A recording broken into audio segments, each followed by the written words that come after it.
મેરું તો ડગે પણ જેના મન નો ડગે, ભલે ને ભાંગી પડે બ્રહ્માંડ,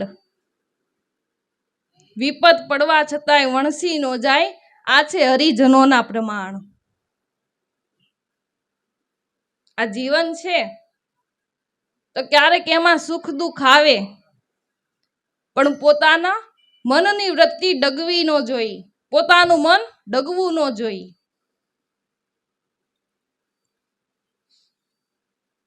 કેટલાય ને તો ધંધામાં હરખું ન આવતું હોય ને,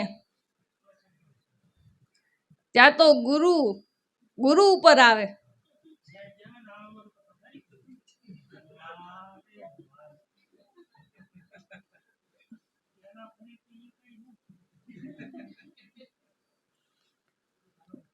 ગુરુ તો હાચા જ છે, પણ આપણા જ કરમ ખોટા છે.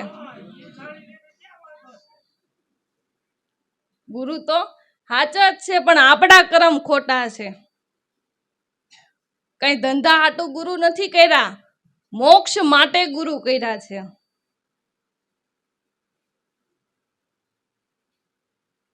માટે સત્પુરુષે સદાચારી, સતબોધી મન સારું. જે સત્યની ઉપાસના કરે એ સતવાદી પુરુષ છે. તો સત્યની ઉપાસના એટલે કે ત્રિકાળા બાદ સત્ય પોતે પરમાત્મા છે, જે નિરંતર સત્ય છે. સત્ય સ્વરૂપ પરમાત્મા છે,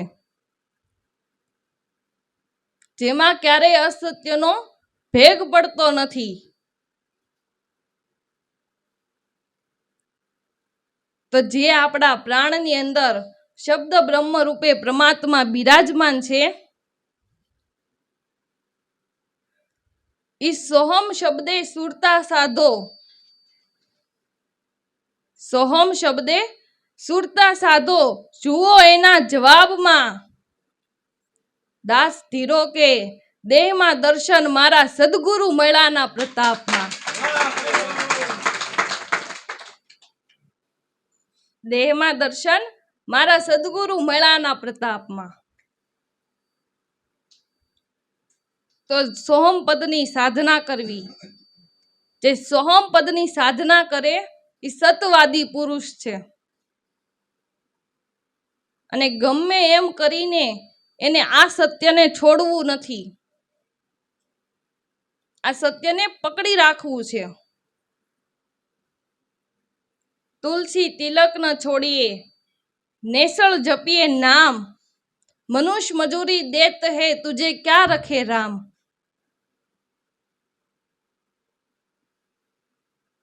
દેહમાં પ્રાણ હોય ત્યાં સુધીમાં સત્યરૂપી તિલકને છોડવું નથી, નામને ભૂલવું નથી. અને કોઈ પણ સંત ગમે એવા સંજોગોમાં નામને ભૂલ્યા હોય તો કયો, એવો ક્યાંય ઇતિહાસ હોય તો કયો. જે મહાન વિભૂતિ છે, સંતો મહાપુરુષો છે, એની ઉપર ગમે એટલા આવરણો આવ્યા, આફતો આવી, સંકટો આવ્યા, છતાંય નામની ઉપાસનાને ભૂલ્યા નથી. માટે સત્પુરુષે સદાચારી, જેનું સદાચારી જીવન છે, જે પોતે સત્યને માર્ગે હાલતા હોય ને, એ જ આપણને સત્યનો માર્ગે દોરે, એ જ માર્ગે આપણને હલાવી શકે. બાકી જો પોતે જ ખોટા માર્ગે હોય તો આપણને એ જ માર્ગે લઈ જાય, કારણ કે સાચો માર્ગ તો એને જોયો જ નથી ને. અને જેણે સાચો માર્ગ જોયો છે, સત્યને માર્ગે હાલે, એ સંતો આપણને સત્યના માર્ગે જ દોરે. કારણ કે મહાપુરુષ સંતો સતમાર્ગના પથિક છે. અને આ પંથ પગે હાલીને હલાતું નથી, સુરતાથી હલાય છે. આ પંથે પગે હાલીને નથી હલાતું, સુરતાથી હલાય છે. પાઉં વિનાનું પંથ કહીજે, વિના જીભાઈ રણુકારા, અગમ દેશ અનલકા માર્ગ, વિના પાવ ચલ જાવે, સદગુરુ નામ ચડી ધારી, મેં પૂંજુગા. આ પંથે પગે હાલીને કપાતો નથી, આ પંથ સુરતાથી કપાય. જેટલી તમારી સુરતા પ્રબળ એટલી તમારી સુરતાની સ્પીડ થાય. જેમ વાહનોમાં સ્પીડ હોય ને એમ સુરતામાંય સ્પીડ હોય.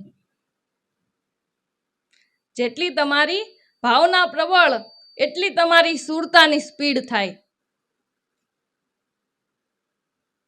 આ સંતો મહાપુરુષોએ થોડાક સમયમાં જ સાક્ષાત્કાર કર્યો, તો એની ગુરુ ભક્તિ એવી, એની એકાગ્રતા એવી, એની ભાવના એવી કે થોડાક સમયમાં જ એણે સાક્ષાત્કાર કર્યો.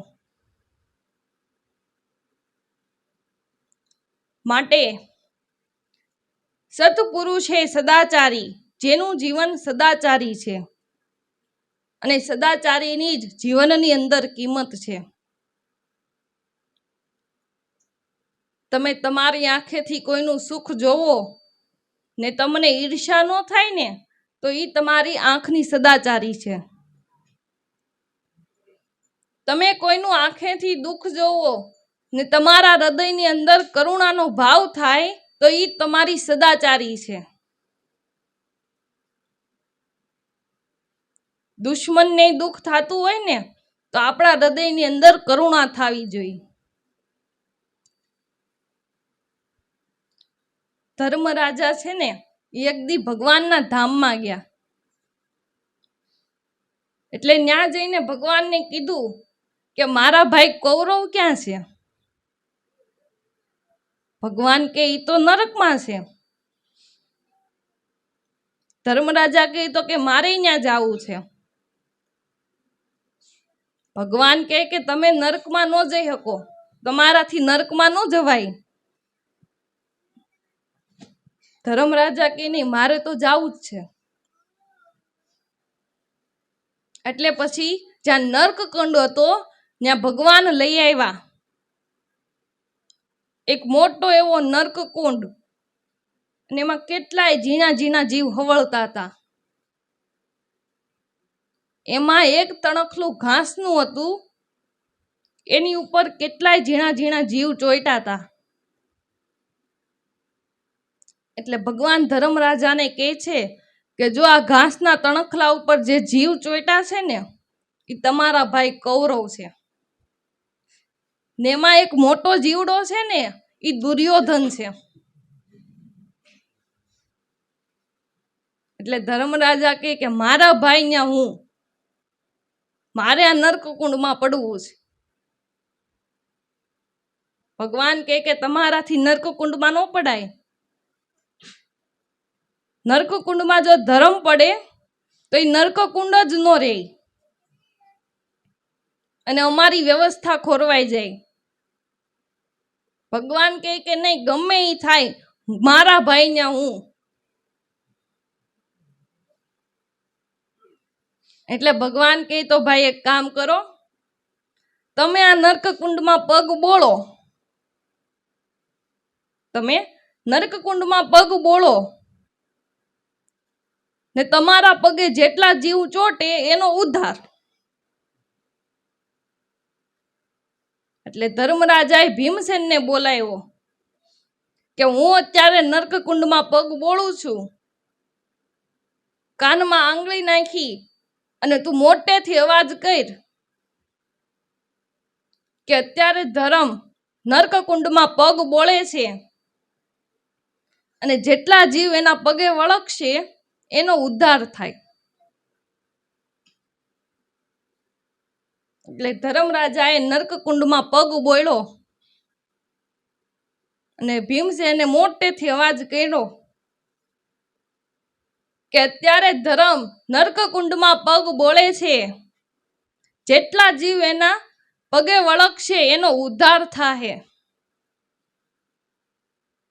એટલે 9 કરોડ એના પગે વળગા અને 9 કરોડ નો ઉદ્ધાર થયો. પણ જેને માટે પગ બોલ્યો તો એ દુર્યોધન ને એના ઓલા કીડા કે આપણે વેરીના પગે નહીં, ભલે આપણે નર્કકુંડ માર્યા, ભલે આપણે નર્ક માર્યા, આપણે વેરીના પગે નહીં. બસ એવી જ રીતે આપણા બાપાએ અત્યારે પગ બોલ્યો છે. જો આપણામાં તાકાત હોય તો આપણો ઉદ્ધાર કરી લ્યો.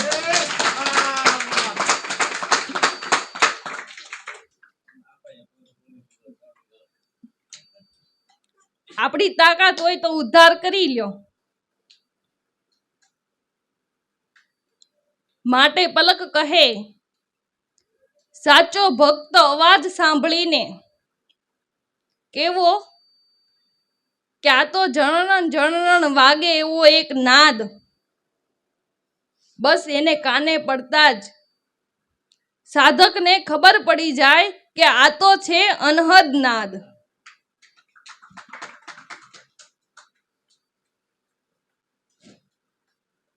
માટે તમારા પ્રત્યેનું ખરાબ બોલતો હોય, તમારી નિંદા કરતા હોય, ઈ શબ્દો તમારા કાને અથડાય ને તમને એના પ્રત્યે ઘૃણા ન થાય ને તો ઈ તમારી સદાચારી છે. અને તમારા વખાણ કરતા શબ્દો તમારા કાને અથડાય ને તમને એનું અભિમાન ન આવે અને અમુકનું એમ થાય કે આ મારા વખાણ ન કરે તો સારું, તો ઈ તમારી કર્મરૂપી ઇન્દ્રિયોની સદાચારી છે. માટે સત્પુરુષ હે સદાચારી, જેનું જીવન સદાચારી છે એવા મહાપુરુષોનો દેહ, એના આખે આખું અંગ, એના વ્યવહારો, એની ઇન્દ્રિયો બીજાના કલ્યાણ માટે વપરાય છે, બીજાના ઉદ્ધાર માટે વપરાય છે. સરોવર તરોવર સંતજન, ચોથા વર્ષે મેર, પરમારથને કારણે ચારેય ધરે છે દેહ. જે મહાપુરુષ છે એનો દેહ બીજાના કલ્યાણ માટે વપરાય છે અને આપણો દેહ આપણા પોતાના કલ્યાણ માટે નથી વપરાતો.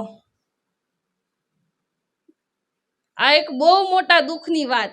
આ તમારી દુરાચારી છે અને સંતોની સદાચારી છે.